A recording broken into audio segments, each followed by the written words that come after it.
दोस्तों नमस्कार। आपको मेरा कोटि कोटि सादर प्रणाम। मेरी कहानी और कथाओं में आपका हार्दिक स्वागत है।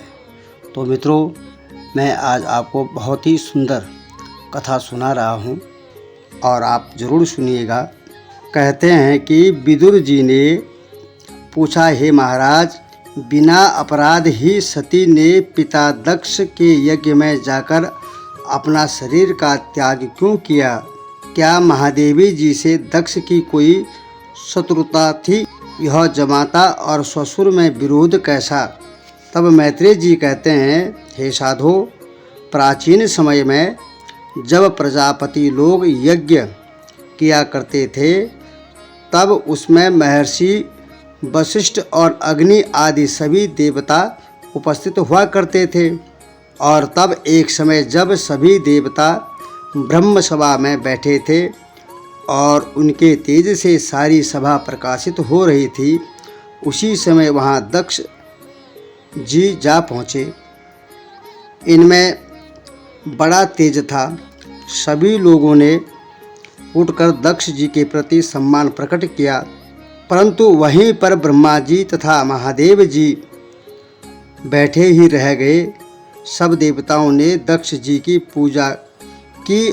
जब दक्ष जी ब्रह्मा जी के पास जाकर बैठ गए तो उस समय भी महादेव जी दक्ष जी से कुछ नहीं बोले और न तो उनका आदर ही किए। तब दक्ष जी अपना ऐसा अपमान देखकर उनसे रुष्ट हो गए और अपने नेत्रों को टेढ़ा कर तथा कुपित हो शिवजी से बोले, देखो महादेव, तुम बड़े ही असाध्य हो। तुम में जरा भी शिष्टता नहीं है। भला तुम्हारे जैसा निर्लज से लोकपालों का क्या उपकार हो सकता है? मैं इस अशिष्ट अभिमानी महादेव को श्राप देता हूँ कि इंद्र आदि देवताओं के साथ यज्ञ में इसको देवतुल्य भाग प्राप्त न हो। यह कहकर दक्ष जी क्रोध से पैर पटकते हुए यज्ञ स्थल से चले गए। शिवजी ने उनकी बातों का कोई भी प्रतिकार नहीं किया और वे निश्चल भाव से अपनी जगह पर बैठे रहे। दक्ष के इस श्राप को सुनकर शिव के अनुयायी नंदीश्वर कांप उठे और यह श्राप दे दिया कि दक्ष और इसके दुर्वचनों के समर्थकों को सशरीर जीवन का आनंद प्राप्त न हो सकेगा और कर्मकांड में पड़कर सर्वदा कष्ट पाते रहें। जब नंदी ने इस प्रकार दक्ष के साथ के सभी ब्राह्मणों को शापित कर दिया, तब ब्राह्मणों में श्रेष्ठ भृगुजी जो वहाँ पर बैठे हुए थे, उन्हें बड़ा क्रोध आया। वे परम क्रुद्ध होकर शिवजी के भक्तों को यह ब्रह्मदंड रूपी श्राप दिया कि जो शिव के भक्त और अनुगामी होंगे वे शास्त्रों के प्रतिकूल पाखंडी कहलाएंगे। यह सुनकर शिवजी उदासीन होकर वहाँ से उठकर चल दिए और उसके पश्चात उस विष्णु यज्ञ को पूरा कर सब ऋषि और देवता वहाँ से उठकर प्रयाग में त्रिवेणी स्नान करने के लिए चल दिए। तब मैत्रेय जी कहते हैं, इस कारण ससुर और जमात्रा में बहुत दिनों तक बैर पड़ा रहा, दुश्मनी बनी रही। जब ब्रह्मा जी ने दक्ष को सब प्रजापतियों का स्वामी बना दिया, तब दक्ष को बड़ा अभिमान हो गया और उन्होंने सबसे उत्तम रूप में किंतु अभिमान सहित अपना एक ऐसा वाजपेय यज्ञ करने का आयोजन कराया कि जिसमें सब ब्राह्मणों का तिरस्कार हो जावे। यज्ञ आरंभ हुआ और बहुत से ऋषि मुनि देवता और पितर उसमें आने लगे। तब उसी समय एक दिन जब शिव और सती दोनों कैलाश पर्वत पर बैठे थे कि सती ने आकाश मार्ग में बहुत से श्वेत विमानों को जाते हुए देखा और उन्होंने किन्नरों तथा उनकी नारियों से दक्ष के यहाँ होने वाले यज्ञ की चर्चा भी सुनी। तब सती की भी अपने पिता के यहाँ जाने की इच्छा हुई और अत्यंत विनीत भाव से वह शिवजी से बोली, हे महादेव जी, मैंने सुना है कि पिता के यहाँ एक महान यज्ञ हो रहा है, जिसमें उपस्थित होने के लिए आकाश मार्ग से अपने विमानों में पत्नियों सहित बैठे हुए देवगण जा रहे हैं। यदि आप आज्ञा देते हैं तो पिता के घर में इस अवसर पर जाकर अपनी बहनों तथा संबंधियों से मिल आती। आप दया करके मेरी इस प्रार्थना को स्वीकार करें। सती के उत्सुकता भरे शब्दों को सुनकर जहाँ एक ओर शिवजी श्रम रहित हुए, वहीं उनको दक्ष द्वारा कहे हुए कटु वचनों का भी स्मरण हो आया।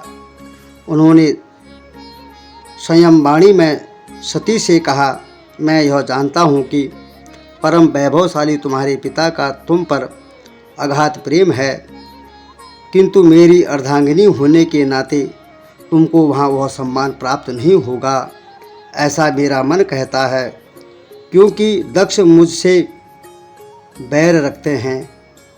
संभव है कि इसमें तुमको शंका हो और तुम यह कहो कि जब मेरे यज्ञ के अवसर पर तुम्हारे पिता दक्ष जी आए थे, तब उनके सम्मान में मैं क्यों न उठ खड़ा हुआ, जो लोकाचार के सर्वथा ही विरुद्ध है।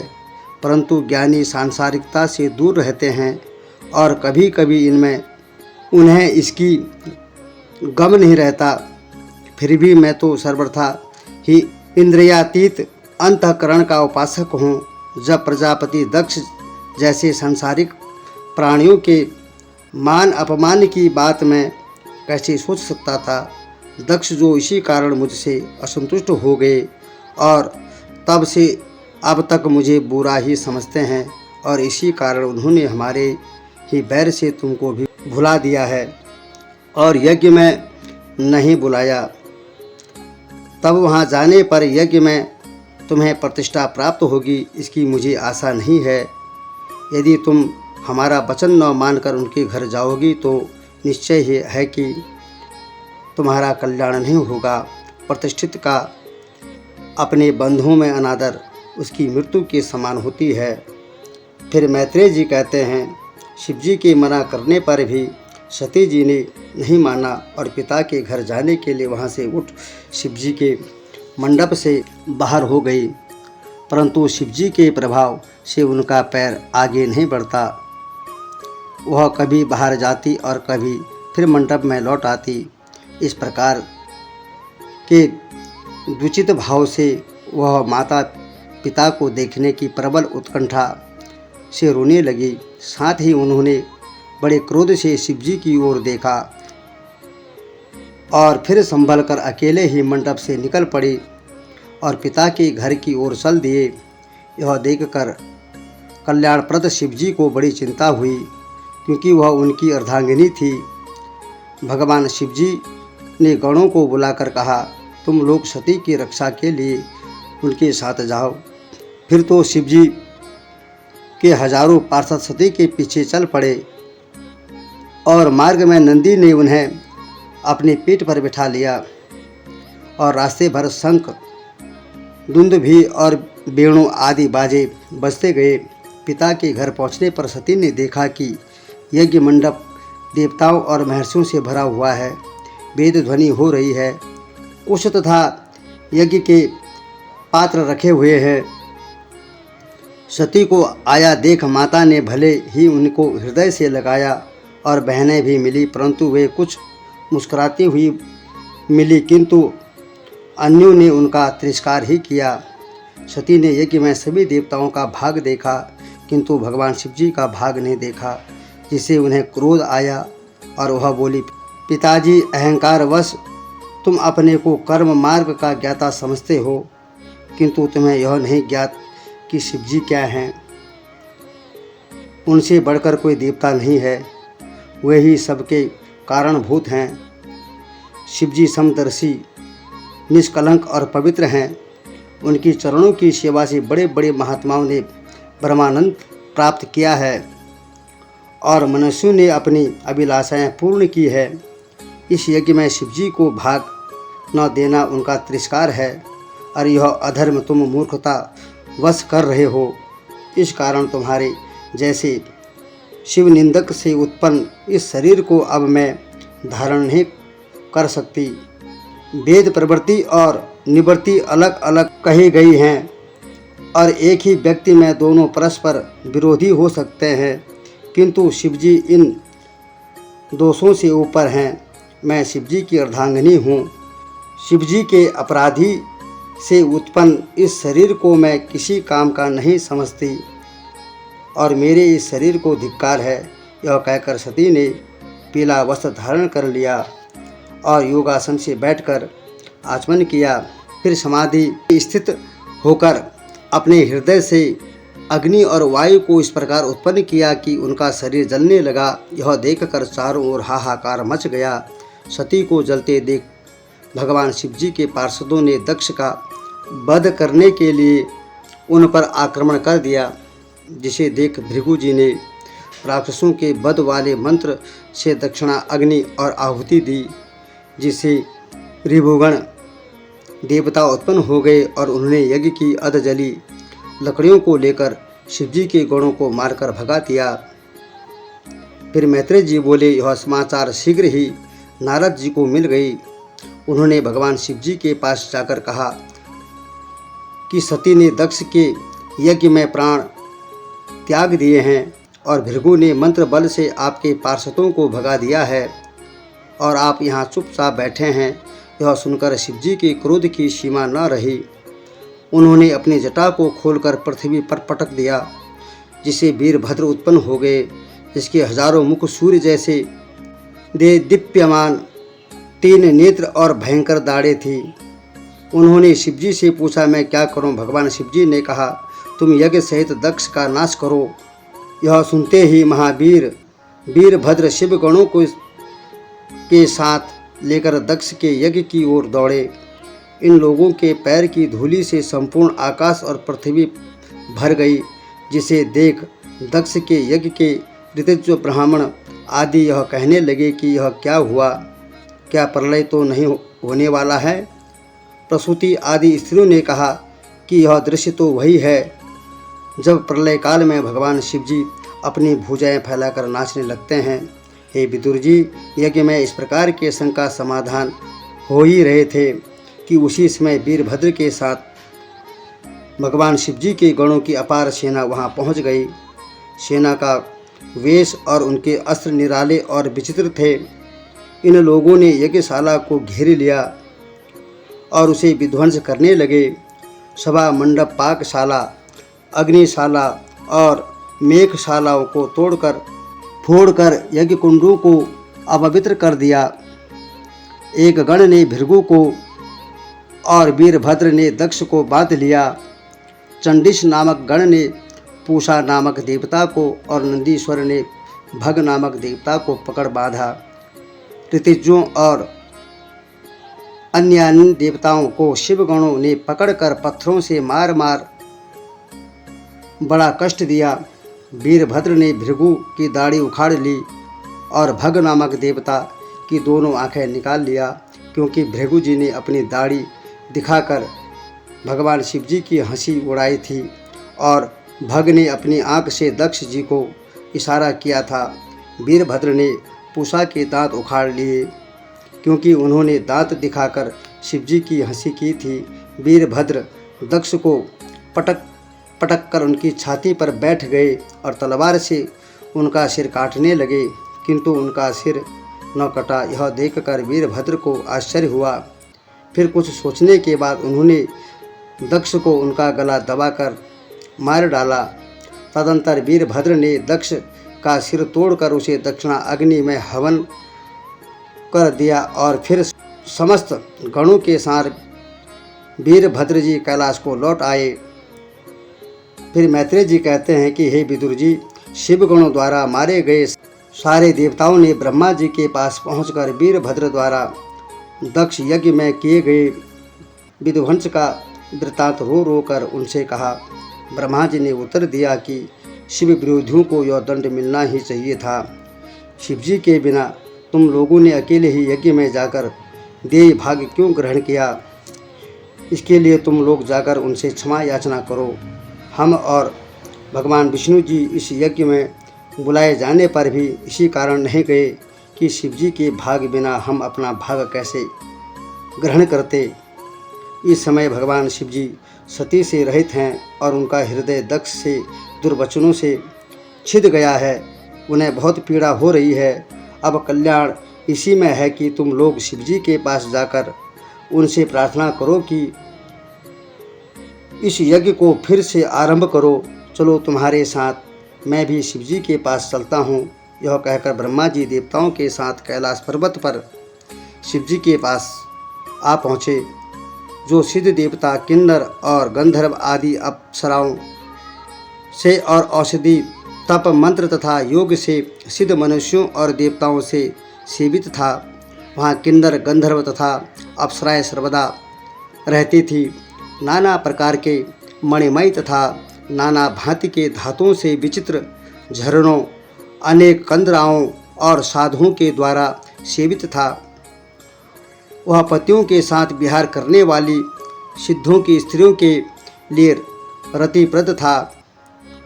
वह मयूर शब्द, मुखरित मद से अंधीभूत भ्रमरों के गुंजारों से व्याप्त, कोकिल के मनोहर सुरीले स्वरों से तथा अन्य पक्षियों के आवाज़ों से अति रमणीय था।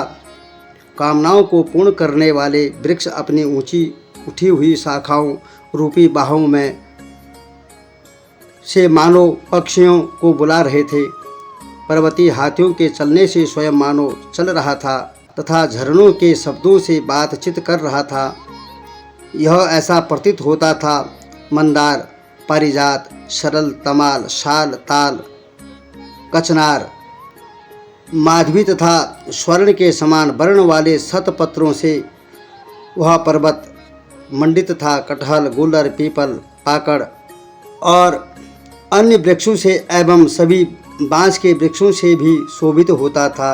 यह बेला, कुमुद, उत्पल, कलहार तथा शतपत्रों के वन की शोभा के कारण सरोवर में मधुर कलरव कर रहे थे और पक्षियों के समूह से शोभित तथा मृग, बंदर, शूकर, सिंह, भालू, शल्यक, सारंग, भैंसा, एक पद घोड़े के समान मुख वाले तथा कस्तूरी मृगों से वह पर्वत सेवित था और केलों से घिरे हुए सरोवर के तटों से उसकी अपूर्व शोभा हो रही थी।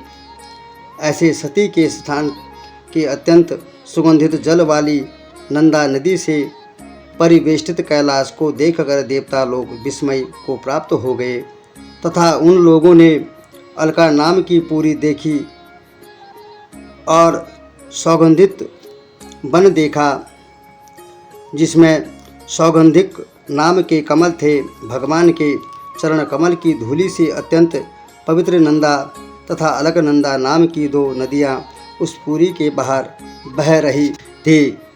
हे विदुर जी, रति से कंपित देवताओं की स्त्रियां अपने स्थान से उतरकर जिन नदियों में प्रवेश कर अपने पुरुषों को सिंचित हुई क्रीड़ा करती थी तथा जिन नदियों में उन देवांगनाओं के स्नान से छूटी हुई नवीन कुमकुम से पीले जल की प्यास न रहने पर भी हाथी हथिनियों को पिलाते हुए स्वयं पीते, जैसे बिजली और मेघ से आकाश की शोभा होती है, वैसे ही चांदी, सोने और महारत्नों से बने हुए सैकड़ों विमानों और पुण्यजनों की स्त्रियों से सेवित यज्ञेश्वर की उस अलकापुरी को पाकर जो वन नाना प्रकार के माल्य, फल तथा पत्रों से युक्त समस्त कामनाओं को पूर्ण करने वाले वृक्षों से सुख देने वाला था, जिसमें कोकिल तथा सभी प्रकार के पक्षियों के कलरव से भंवरों का गुंजार मंडित हो रहा था,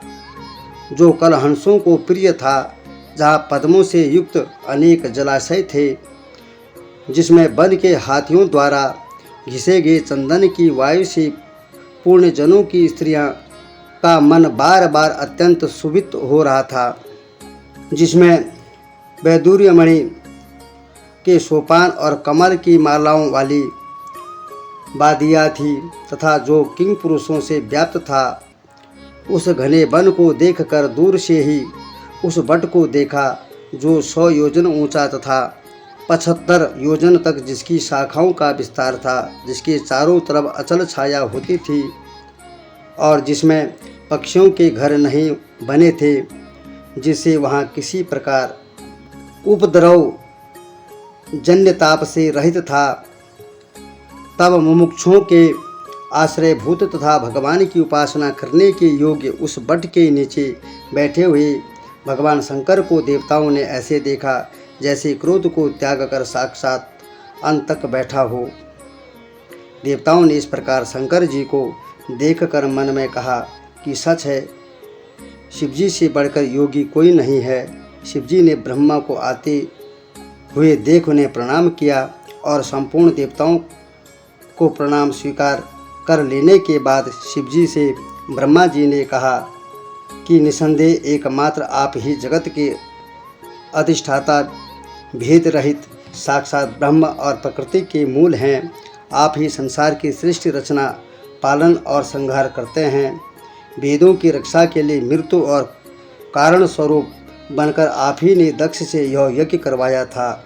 आप ही स्वर्ग, मोक्ष और नरक के दाता हैं। आप प्रारब्ध को भी नष्ट कर सकते हैं। अतएव आप मेरी प्रार्थना स्वीकार कर दक्ष प्रजापति के यज्ञ को पूर्ण कराइए। दक्ष ने यज्ञ में आपको भाग न देकर अपना ही अकल्याण किया है। मैं उन ज्ञानी ऋतिज्ञों को क्या कहूँ जिन्होंने आपको संज्ञा दिए बिना ही यज्ञ प्रारंभ कर दिया। देवताओं सहित मैं आपके पास यही कहने के लिए आया हूँ कि आप कृपा पूर्वक ऐसा उपाय करें जिसमें प्रजापति फिर जीवित हो जाए, भग देवता को नेत्र मिल जाए, भृगु को फिर दाढ़ी हो जाए और पूषा के दांत निकल आवे। आपके गणों ने देवताओं को पत्थरों से मारकर उनके अंग भंग कर दिए हैं। आप उन्हें आरोग्य करें। हे रुद्र, आगे से मैं यह विधान करता हूँ कि यज्ञ का उचिष्ट भाग आपका होगा और इसी भाग से यह दक्ष का यज्ञ आरंभ होगा। फिर मैत्रेय जी कहते हैं कि ब्रह्मा जी की बात सुनकर भगवान शिवजी बोले, हे प्रजेश, मैंने दक्ष आदि को दंड अवश्य दिया है, किंतु वह ऐसा कुछ नहीं है कि उसका निराकरण न हो सके। मैंने दक्ष को कह दिया है कि उनका मुख छाग सा हो जावे और उनका सिर भी जल गया है। भग देवता अपने यज्ञ भाग को मित्र देवता के नेत्र से देखें और पूषा देवता यजमान के दांत से केवल आटे का ही भोजन करें। इनके अतिरिक्त अन्य ऋतिज्ञों के अंग भंग अश्विनी कुमारों और पूषा देवता के हाथ से बनाए जाए। भृगु जी की दाढ़ी उखाड़ ली गई हैं, उसके स्थान पर बकरे की दाढ़ी लगा दी जावे। शिवजी की यह बात सुनकर ब्रह्मा जी तथा अन्य देवतागण भी प्रसन्न हो गए और बोले, हे शिवजी, आप भी हमारे साथ यज्ञ में चलकर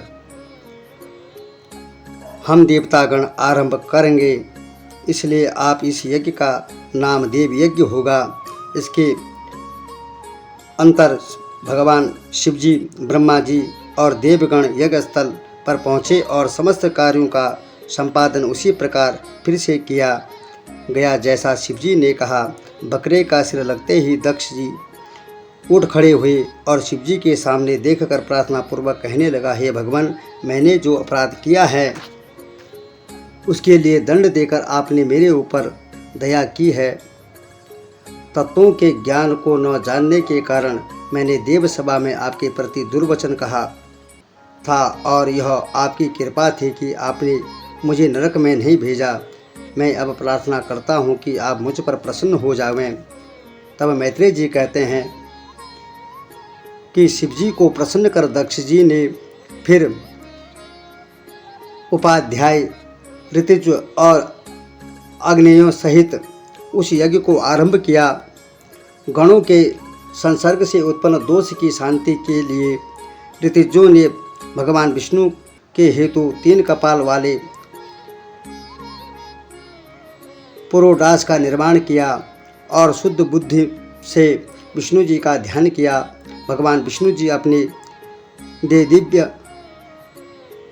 दीप्यमान आभूषणों से अलंकृत होकर गरुड़ पर बैठे यज्ञ स्थल में उपस्थित हो गए, जिन्हें देखकर समस्त देवताओं ने उठकर प्रणाम किया और उनकी अनेक प्रकार की स्तुति करने लगे। फिर दक्ष जी ने कहा, आप माया से परे हैं, फिर भी माया आपकी दासी का कार्य करती है।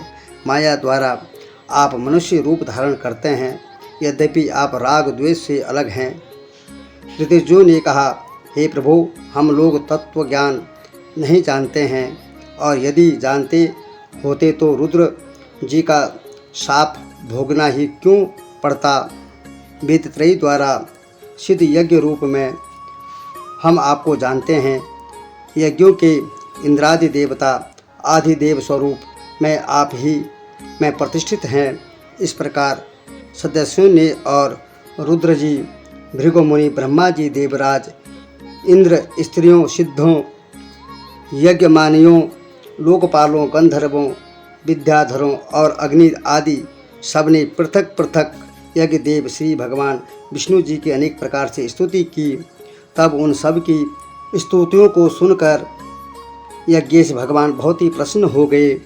और जब विद्वान दक्ष ने वीरभद्र से दूषित यज्ञ को फिर आरंभ किया तो सब देवताओं को उनका पृथक पृथक भाग मिला, और यज्ञेश भगवान विष्णु जी अपना भाग पाकर तृप्त हो गए।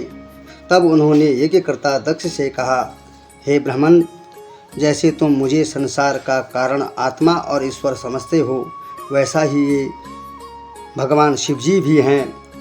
इनमें और मुझ में भेद करना मूर्खता है, जिससे मुझ में और शिवजी में अंतर नहीं ज्ञात होता, वह शांति पाता है।